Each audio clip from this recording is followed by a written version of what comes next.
সেই মা কালীর পায়ের তলায় কত আলোর নাচন যে চলে, একবার দেখে যাও। সেই আলোর নাচন কোথায়? আমাদের দ্বারা দেখা সম্ভব নয়। যারা একবার আকাশে যায় রকেটে করে, তাদের কাছে একবার জিজ্ঞাসা করবেন, উপর থেকে যখন একবার তারা নিচের দিকে দেখে, দেখে অন্ধকারের মধ্যে চন্দ্র সূর্য জ্যোতি খেলা করছে। মায়ের সেই অন্ধকার চরণ তলে এত আলোক পিণ্ড খেলা করছে, সেই মায়ের পূজা করব না? আর তার রূপ এত সুন্দর রূপ, যে ভগবান মানুষের প্রাণ সংহার করার দায়িত্বে রয়েছে। প্রাণ সংহার করেন তো স্বয়ং মহাদেব। সেই সংহারের দায়িত্বের ভগবান এমন সুন্দর রূপ দেখে নিজের হৃদয় পর্যন্ত তার চরণের তলে দিয়ে দিয়েছে। কালো পায়ের তলায় দেখে যা আলোর নাচন, রূপ দেখে দেয় বুক পেতে শিব, রূপ দেখে দেয় বুক পেতে শিব, যার হাতে মরণ বাঁচন দেখে যা আলোর নাচন। আলো পায়ের তলায় দেখে যা আলোর নাচন। কালো মেয়ের আধার কোলে শিশুর বেশ দোলে, কালো মেয়ের আধার কোলে শিশুর বেশ দোলে, একটুখানি রূপের ঝলক, একটুখানি রূপের ঝলক, স্নিগ্ধ বিরাট নীল গগন দেখে যা আলোর নাচন। কালো মেয়ের পায়ের তলায় দেখে যা আলোর নাচন। একটুখানি রূপের ঝলক, স্নিগ্ধ বিরাট নীল গগন। আমরা উপর দিকে আকাশকে দেখলে আকাশকে নীল দেখতে পাই, কিন্তু আকাশের রং কি নীল? নীল নয়। আলোক বিচ্ছুরণের জন্য আকাশকে আমরা নীল দেখতে পাই, কিন্তু আকাশের আসল রং, আসল রূপ যে কি, এতদিন ধরে বিজ্ঞানীরা এত চিন্তা ভাবনা করেও বের করতে পারছেন না।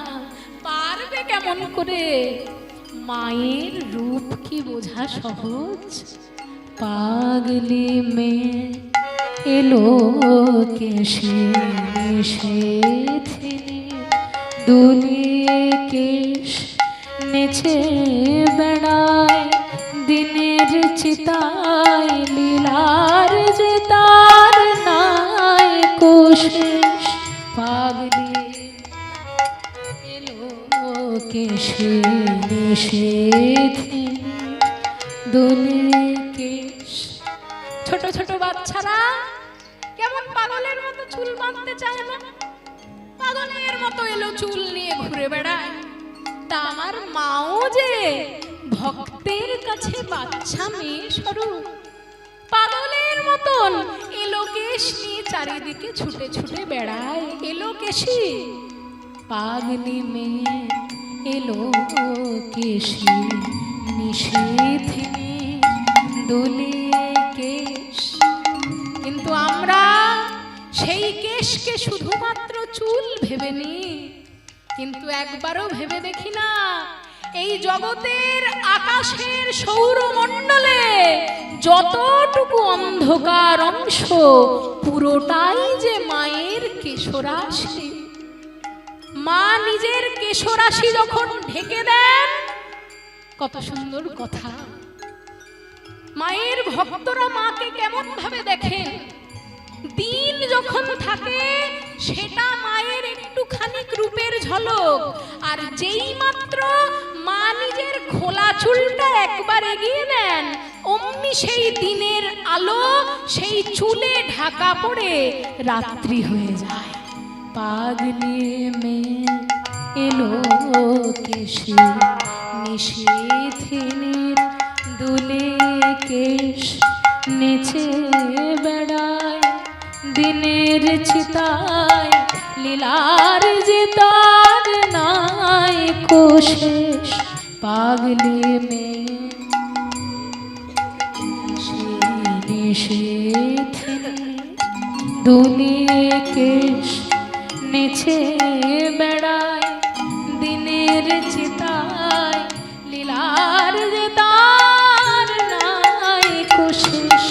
সিন্ধুতে মার বিন্দু খানে ঠিকরে পড়ে রূপের মানে, সিন্ধুতে বিন্দু খানে ঠিকরে পড়ে। আমরা মায়ের সামনে দাঁড়ালে সেই মায়ের রূপ নিয়েই এত গান লিখছি, কিন্তু আমরা ভুলে যাই যে সেই মায়ের মূর্তি যিনি বানিয়েছেন তিনি তো একজন মানুষ। তা মানুষের দ্বারা কি দেবতার মূর্তি বানানো সম্ভব? আমার মায়ের এত সুন্দর মূর্তি, যে মূর্তি দেখলেই ভক্তি হয়, কিন্তু সেই মূর্তিটাও মায়ের সিন্ধু সমান রূপের মধ্যে এক বিন্দু। সিন্ধুতে মার বিন্দু খানি ঠিকরে পড়ে রূপের মানে, সিন্ধুতে মার বিন্দু খানি ঠিকরে পড়ে রূপের মানে। অনেক মানুষের মনে প্রশ্ন, এই প্রশ্ন আজ থেকে অনেক দিন আগে একবার জিজ্ঞাসা করা হয়েছিল ডক্টর মহানামব্রত ব্রহ্মচারীর কাছে। তাকে একজন বিদেশিনী জিজ্ঞাসা করেছিলেন যে মাকে কাপড় পরিয়ে পুজো করা হয় না কেন? দেখুন, আমাদের বাকি সমস্ত শক্তি মূর্তি যেগুলি আছে সবাই কিন্তু কাপড় পরে পূজিতা হন, কিন্তু একমাত্র মা কালী দিগম্বরী রূপে পূজিতা হন। কেন? কেন জানে? কারণ মায়ের রূপকে ধরে রাখা শুধুমাত্র কাপড়ের দ্বারা সম্ভব নয়। মায়ের কাপড় কোনটা জানেন? দিগম্বরী। দিগম্বরী মানে কি? দিক যুক্ত অম্বর। অম্বর মানে হ্যাঁ, দিগম্বরী অর্থাৎ উপরে গেলে ডান দিক, বাঁ দিক, সামনে পিছনে, নিচে উপরে যে ছটা দিক থাকে, পূর্ব পশ্চিম উত্তর দক্ষিণ উপর নিচ, এই দিকে যত দূর অবধি যাওয়া সম্ভব, যেখানে গিয়ে শেষ অংশটি পড়বে সেই শেষ অংশটি হলো মায়ের কাপড়ের একটা কোণা। সেটা কি সাধারণ মানুষের দ্বারা বোঝা সম্ভব? এখনো এই বিশ্বমণ্ডলের 1 কোটি ভাগের 1 ভাগ পর্যন্ত বের করা যায়নি। কিন্তু যদি আজ থেকে 500 কোটি বছর পরে সেই বিশ্বমণ্ডলের শেষ কোথায় তা জানা যায়, শেষ অংশ যেটা পাওয়া যাবে সেই দিকই হলো মায়ের কাপড়, দিক অম্বরী। তাই মাকে বলা হয় দিগম্বরী। মা, এতদিন তোমার রাধিকা রূপ দেখে আমি তোমার আসল রূপ বুঝতে পারিনি।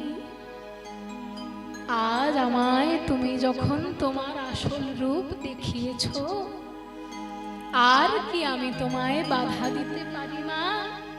তাই যাও, তোমার গোবিন্দের দান ব্রত যজ্ঞ দর্শন করে এসো এবং সেখানকার ভস্য আমার জন্য তুমি নিয়ে এসো।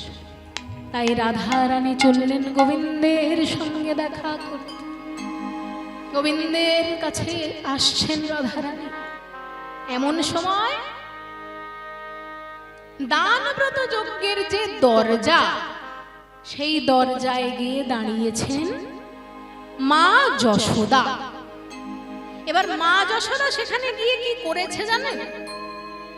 এই ধূপটা একটু সরিয়ে দিলে ভালো হয়। মা যশোদা সেই দরজায় গিয়ে বলেছে যে তোমাদের রাজা কৃষ্ণচন্দ্র হলো আমার ছেলে।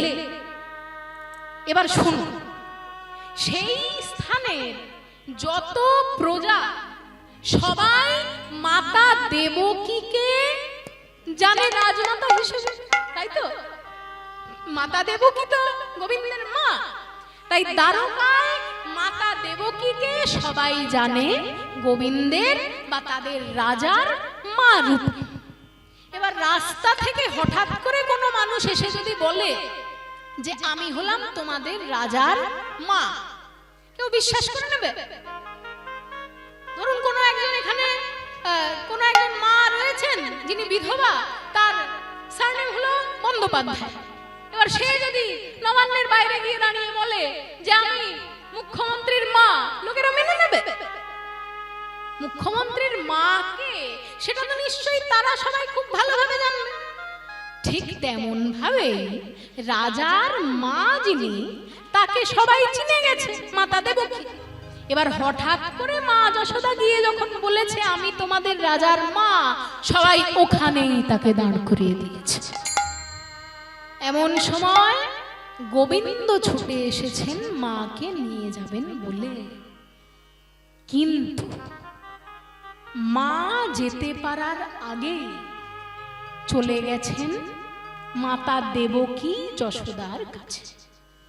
যশোদার কাছে গিয়ে মাতা দেবকী বলছেন, যশোদা, সবার কাছে ওই কথাটি বলা তুমি দয়া করে বন্ধ করে দাও। কোন কথা দেবে? কোন কথাটি বলবো না? তোমার কি কোনো কথাতে খারাপ লেগেছে বলো, আমি কোনোদিন আর বলবো না।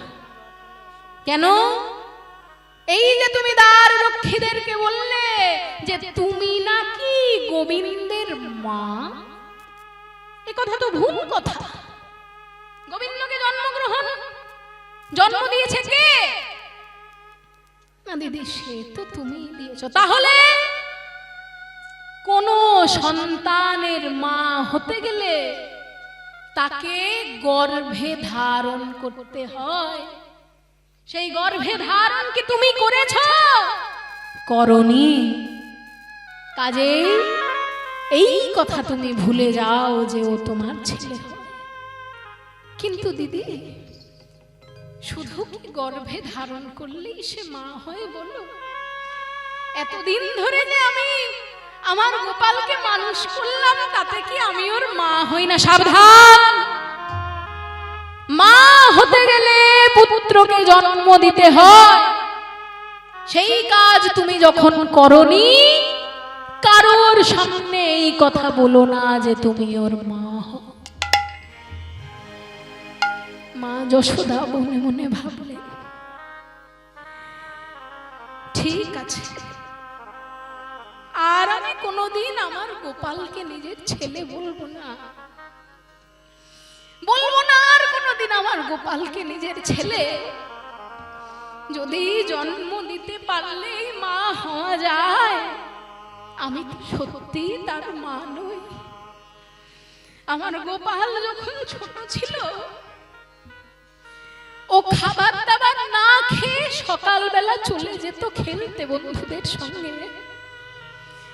যেহেতু আমার গোপাল কোনো খাবার না খেয়ে বন্ধুদের কাছে গেছে, তাই 2 হয়ে যেত, সন্ধে হয়ে যেত, কিন্তু আমার মুখে একটি খাবার ও একটি গ্রাসও আমি তুলতে পারতাম না। শুধু আমার গোপাল আমার বাড়িতে এসে খায়নি বলে। ছোটবেলায় খেলতে খেলতে গোপাল যখন হোঁচট খেয়ে পড়ে যেত, আমার গোপাল কাঁদতো না, কিন্তু গোপালকে কোলে নিয়ে আমার কান্না ধরে রাখা যেত না। আর সেই গোপাল আমার ছেলে নয়। ঠিক আছে, আর আমি কি বলবো? গোপালকে না হয় আমি বাইরে থেকেই দেখে চলে যাই। মায়েরা, দুই মায়ের মধ্যে দ্বন্দ্ব লেগেছে। কে সব থেকে বড় মহত্বপূর্ণ? সেই যে জন্ম দেয় সে, না যে ভালোভাবে পালন করে সে? তাই না? কারণ জন্ম যিনি দেন তিনিও মা, আর পালন যিনি করেন তিনিও তো সমানভাবেই মা। তাহলে দুজনের মধ্যে বড় কে, সেই নিয়ে দ্বন্দ্ব লেগেছে। আর মায়ের মধ্যে যদি কখনো দ্বন্দ্ব লাগে, তাহলে পুত্র বা কোনো পুরুষ এসে তো তা ঠিক করতে পারবেন না। তাই মায়ের মনের কথা একমাত্র আরেকজন মাই বুঝতে পারেন। তাই দুই মায়ের মধ্যে যে দ্বন্দ্ব, সেটি দূর করার জন্য স্বয়ং মা যোগ মায়া নেমে এসে বললেন, 100টা কাপড় পর পর তোমরা টাঙিয়ে দাও। 100টি কাপড়ের এই দিকে দাঁড়াবেন গোবিন্দ, আর ওই দিকে দাঁড়াবেন দুজন মা। দুই মায়ের মধ্যে যার স্নেহ ধারা গিয়ে গোবিন্দের বদনে পড়বে, তিনি হবেন গোবিন্দের আসল মা। 100টি কাপড় যেই একবার টাঙিয়ে দেওয়া হয়েছে, গোবিন্দ কাপড়ের ওদিকে গিয়ে দাঁড়িয়েছে। মাতা দেবকী কাপড়ের এই পার থেকে ভাবছে,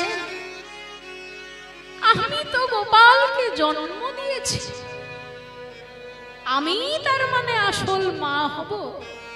কারণ জন্ম দিতে পারাটাই তো নিজের মধ্যে অনেক বড় একটা ব্যাপার। আমি আমার ছেলেকে যখন জন্ম দিয়েছি, আমি হব ওর আসল মা। এই ভেবে অহংকার ভরে যেই একবার মাতা দেবকী কাপড়ের এদিকে দাঁড়িয়েছেন, মাতা দেবকীর স্নেহ ধারা দুটি কাপড়ও ভেদ করতে পারল না।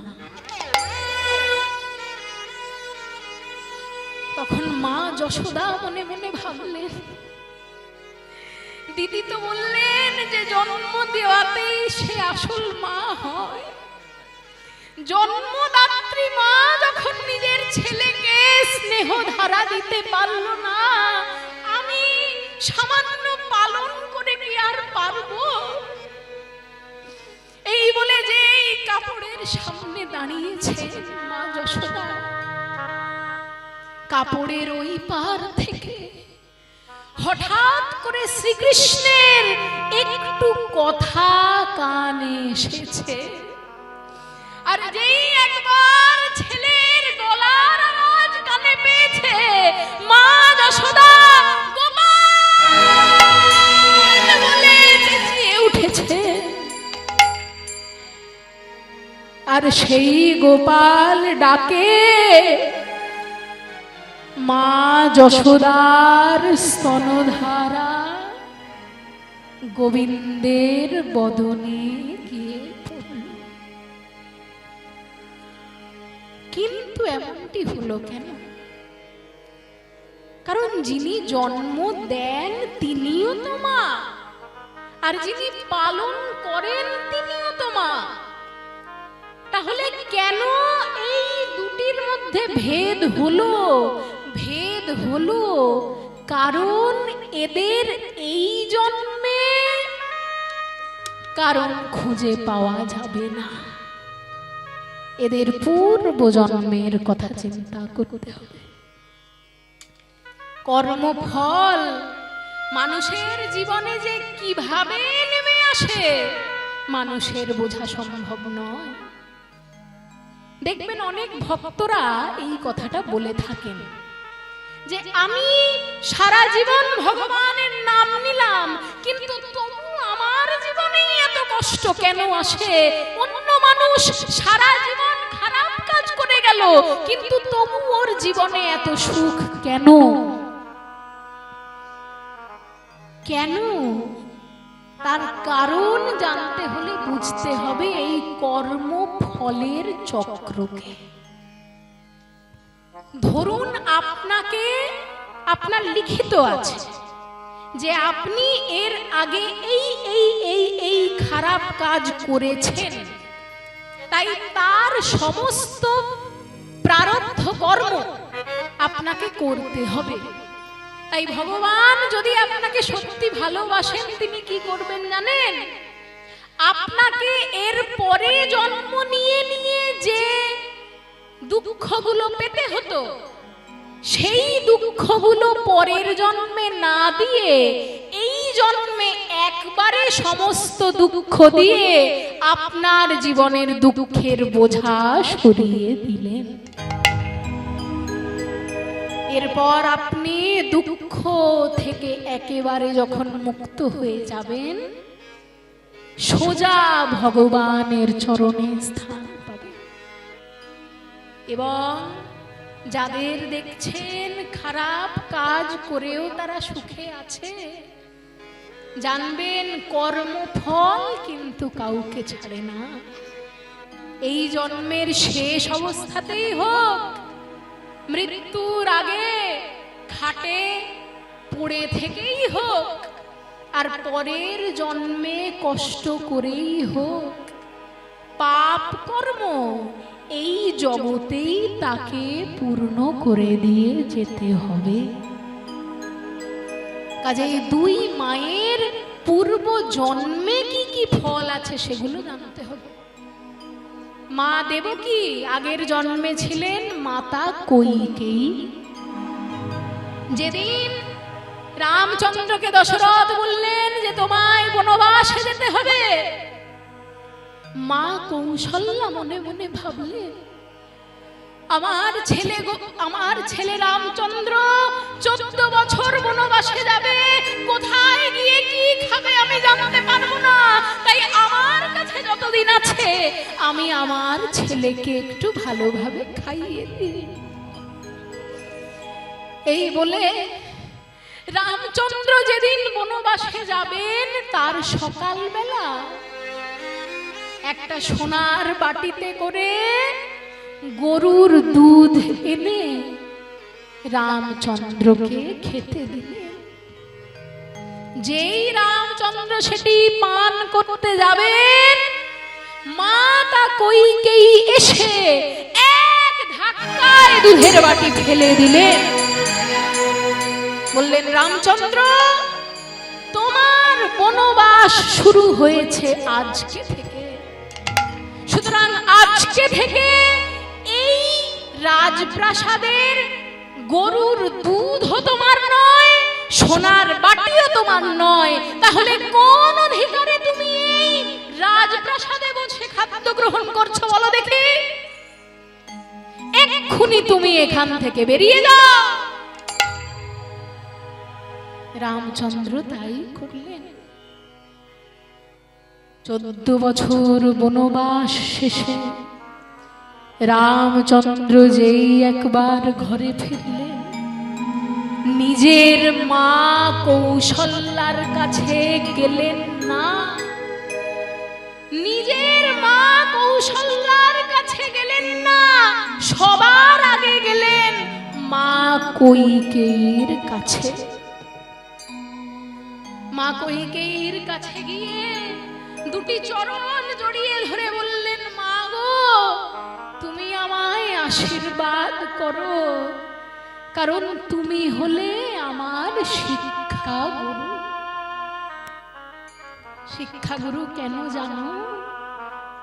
আমি যদি সারা জীবন রাজপ্রাসাদেই থেকে যেতাম মা, তাহলে আমি ভাবতাম রাজপ্রাসাদেই একমাত্র সুখ আছে, কিন্তু আমি জানতেই পারতাম না বনে থেকেও মানুষ সুখে শান্তিতে থাকতে পারে।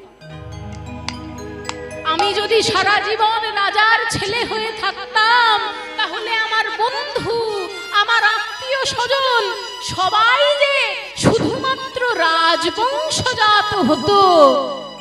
তোমার জন্য আমি বালি সুগ্রীবের সঙ্গে বন্ধুত্ব করতে পেরেছি, বিভীষণের সঙ্গে বন্ধুত্ব করতে পেরেছি, আমি রাক্ষসের সঙ্গে, চণ্ডালের সঙ্গে, এমনকি হনুমানের সঙ্গেও বন্ধুত্ব করতে পেরেছি মা। একমাত্র তোমার জন্য। তোমার জন্য যখন আমার এতগুলো শিক্ষা হয়েছে, তুমি আমার শিক্ষা গুরু মা, তুমি আমায় আশীর্বাদ করো। মা কইকেয়ী রামচন্দ্রের মুখটি ধরলেন, বললেন, ওরে রামচন্দ্র, আমি যে তোকে কোনো ভালো শিক্ষা দেওয়ার জন্য বনে পাঠাইনি বাবা। আমি তোকে বনবাসে পাঠিয়েছিলাম যাতে আমার নিজের ছেলে ওই সিংহাসন পায়। আর বনবাসে গেলে তো চট করে কেউ বাড়ি ফিরতে পারে না, কারণ বনের ওই হিংস্র পশুরা তাকে এমন ভাবে আক্রমণ করবে যে তার মৃত্যু ঘটতে বাধ্য। আমি চেয়েছিলাম তোর মৃত্যু ঘটুক যাতে আমার ছেলে রাজ সিংহাসন পায়, কিন্তু তুই বাড়ি ফিরে এসে বললি যে আমি তোর শিক্ষাগুরু।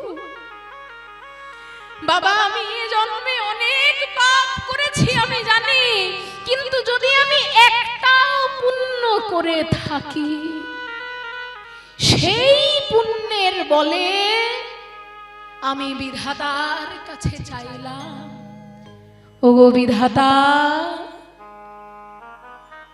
আগামী জন্মে তুমি আমাকে যে রূপেই পাঠাও না কেন, দশরথ, কৌশল্যা নন্দন শ্রী রামচন্দ্রকে আমি যেন আমার গর্ভের ছেলে রূপে পাই। যেই একবার মা কইকেয়ী এ কথা বলেছে, আগামী জন্মে তিনি হলেন দেবকী এবং তার গর্ভে ধারণ করলেন শ্রীকৃষ্ণকে। কিন্তু ওই যে বললাম কর্মফল, রামচন্দ্র যেই একবার দুধের বাটিতে মুখ দিতে যাবেন, দুধের বাটি ফেলে দিলেন মা কইকেয়ী।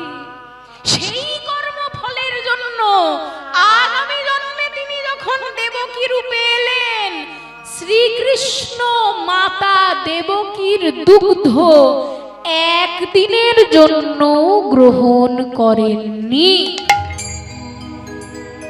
যেদিন থেকে শ্রীকৃষ্ণের জন্ম হয়েছে সেদিন থেকে শেষ দিন অবধি মা দেবকীর দুগ্ধ কিন্তু গোবিন্দ কোনোদিন গ্রহণ করেননি। কিন্তু মা যশোদা তাহলে এমন কি কাজ করেছিলেন যে গোবিন্দ আজীবন তার দুগ্ধ গ্রহণ করলেন? এই মা যশোদা ছিলেন মা ধরা দেবী। মা ধরা দেবী ছিলেন অত্যন্ত অতিথিপরায়ণা। একদিন তার বাড়িতে নিজের খাওয়ার মতো কিছু নেই, স্বামীকে খাবার দেওয়ার মতো কিছু নেই, স্বামী উপোস করে কাজে বেরিয়ে গেছে। এমন সময় বাড়িতে এক ভিক্ষুক এসে হাজির। বললেন, মা আমায় কিছু খেতে দিন। ধরা দেবী মনে মনে ভাবলেন, এ কেমন ধর্ম সংকট, আমার নিজের স্বামীকে আমি কিছু খেতে দিতে পারলাম না, এমন সময় অতিথি আমার ঘরে, আমি অতিথিকে কি খেতে দেব? তাই সোজা চলে গেলেন মুদিখানার দোকানে। মুদিখানার দোকানদারকে কে বলছেন, দাদা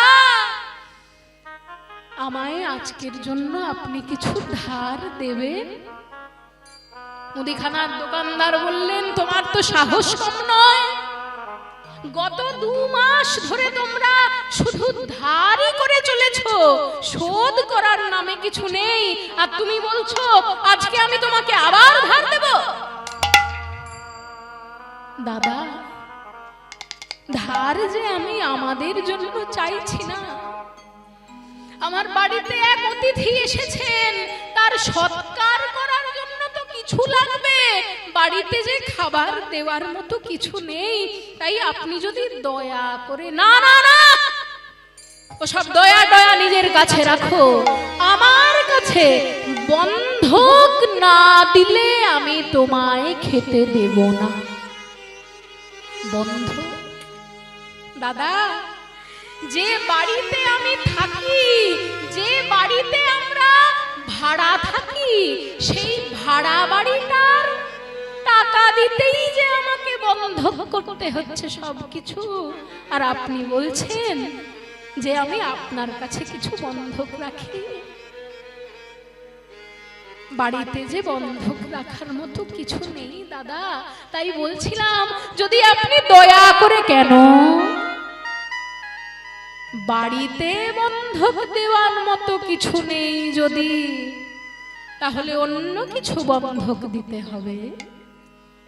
বাড়িতে যদি বন্ধক দেওয়ার মতো কিছু না থাকে, তবে তোমার স্তন বন্ধক রেখে দিয়ে যাও, কিন্তু বন্ধক না দিলে আমি খেতে দেব না।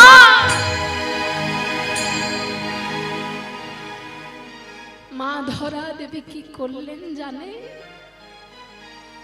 সেই দোকানদারের কাছে বন্ধক দেবেন বলে নিজের বাম স্তন করদান করে সেইটি বন্ধক রেখে চলে এলেন। খাবার নিয়ে বাড়িতে এসে যেই অতিথিকে দিতে যাবে, তার সারা অঙ্গ কাঁপতে লেগেছে, সারা কাপড় জুড়ে রক্ত বেরোতে শুরু করেছে, আর অতিথি এমন সময় নিজের আসল রূপ দেখালে, আর সেই আসল রূপ দেখে সহ্য করতে না পেরে বললেন, হে প্রভু তুমি আমার ঘরে এলে, হে কৃষ্ণ করুণা সিন্ধু দীনবন্ধু জগৎপতে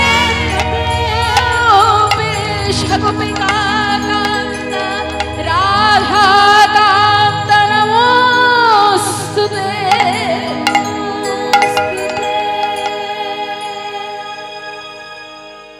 প্রভু তুমি আমার পরীক্ষা নিতে এসেছিলে তাই না? মাগো জীবনে অতিথি পরায়ণা আমি অনেক দেখেছি, কিন্তু তোমার মতন নিজের অঙ্গ কেটে বাদ দিয়ে বন্ধক রাখে নিজের অতিথিকে খাওয়ানোর জন্য, এমন অতিথি পরায়ণা তো কোনোদিন দেখিনি মা। তাই আমি তোমায় কথা দিলাম, যে স্তন কর্দন করে তুমি আমায় আজকে খাবার এনে দিয়েছো, সেই স্তনের ঋণ তোমায় শোধ করতে হবে না। আগামী জন্মে তুমি হবে মা যশোদা এবং আমি হব নন্দের নন্দন শ্রীকৃষ্ণ। যে স্তনের ঋণ তুমি আমাকে জন্মে দিলে, আগামী জন্মে সেই স্তন দুগ্ধ আজীবন পান করে আমি তোমার প্রতি আমার এই ঋণ শোধ করে দিয়ে যাব। সেই জন্য আজকেও মা যশোদার দুগ্ধ গোবিন্দ গ্রহণ করলেন। কিন্তু জন্মদাত্রী এবং পালন কর্ত্রী দুজনেই তো মা, তাই দুজনকে সঙ্গে নিয়েই গোবিন্দ চলে গেলেন। আর ওই দ্বার থেকে তখন রাধারানী এসে দাঁড়িয়েছেন। রাধারানী গিয়ে দ্বার রক্ষীকে বলছে, ও দ্বার রক্ষী, তুমি তাড়াতাড়ি তোমার রাজাকে ডেকে আনো, বলো যে তোমাদের রাজার জন্য বিনা সুতার মালা নিয়ে গোপীরা, এই যে বিনা সুতার মালা নিয়ে গোপীরা এসেছেন বৃন্দাবন থেকে, যাও ডেকে আনো। বলি, হা কৃষ্ণ কোথা, কৃষ্ণ কোথায় প্রাণ বধুয়া,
যেই একবার গোবিন্দ জানতে পেরেছেন বিনা সুতার মালা নিয়ে কেউ বৃন্দাবন থেকে এসেছে, গোবিন্দ বুঝলেন এ তো আমার রাধারানী ছাড়াই আর কেউ নয়।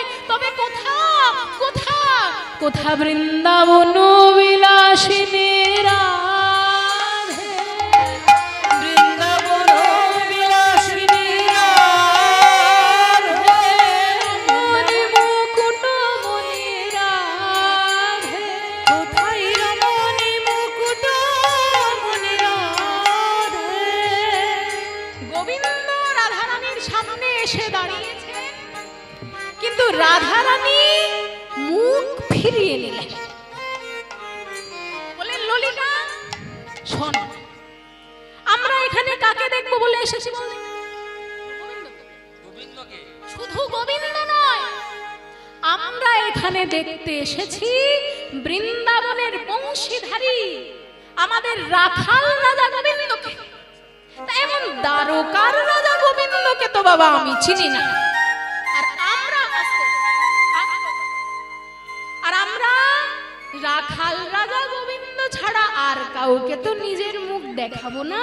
তাই ওনাকে যদি সত্যি আমার মুখ দেখতে হয়, ওনাকে বল এক্ষুনি আমার সামনে রাখাল রাজা সেজে আসতে, আমি তাকে নিশ্চয়ই মুখ দেখাবো, না হলে আমি কিন্তু দেখাবো না। এই বলে রাধারানী যেই না একবার পাশ ফিরেছেন, অমনি গোবিন্দ মনে মনে ভাবলেন, আজ দান ব্রত যজ্ঞে যে যা চেয়েছে আমি তাকে তাই দিলাম। রাধারানী শুধুমাত্র রাখাল রাজা রূপে দর্শন চেয়েছেন, দর্শনটি যদি আমি না দিই তাহলে যে আমার এই দান ব্রত যজ্ঞ সম্পূর্ণ হবে না।